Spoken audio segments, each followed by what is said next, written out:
அண்மை செய்தி கோவை மாணவன் கொலை வழக்கு தொடர்பாக மேலும் 3 பேர் கைது செய்யப்பட்டிருக்கிறார்கள். விவரங்களை எமது செய்தியாளர் மணிகண்டன் விவரிக்க கேட்கலாம். மணிகண்டன், வணக்கம். செய்தி குறித்த முழு விவரம். வணக்கம் தனலட்சுமி. அதாவது கோவையில் மாணவர் கொலை செய்யப்பட்ட வழக்கில் மேலும் 3 பேரை இன்று போலீசார் கைது செய்திருக்கிறார்கள்.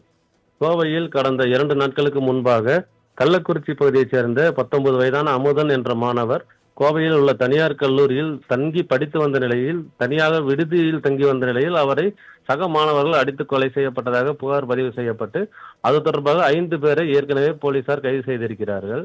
அதாவது இந்த சம்பவத்தில் பார்த்தோமானால் கோவையில் ஏற்கனவே அங்கு கல்லூரி விடுதியில் தங்கியிருந்த அந்த அமுதன் என்ற மாணவருக்கு அங்கு கல்லூரி விடுதியில் நடந்த தகராறு தொடர்பாக விடுதியிலிருந்து நீக்கப்பட்டதாகவும், அதைத் தொடர்ந்து அவர் தனியாக அறை எடுத்து தங்கியிருந்ததாகவும், அந்த அறையில் தங்கியிருந்த போது சக மாணவர்களுடன் ஏற்பட்ட தகராறில் இந்த சம்பவமானது நடந்திருக்கிறது.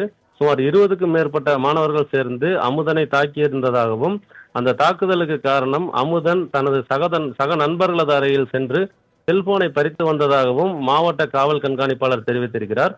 ஆனால் அமுதனின் பெற்றோர்கள் பார்த்தோமானால் அமுதன் மற்ற மாணவர்கள் சக மாணவர்கள் போதைப் பொருள் விற்பனை பகிர்வு தொடர்பாக கல்லூரி நிர்வாகத்திடம் புகார் அளித்ததால் தான் அமுதனை கொன்றார்கள் என்று தெரிவித்திருந்தார்கள்.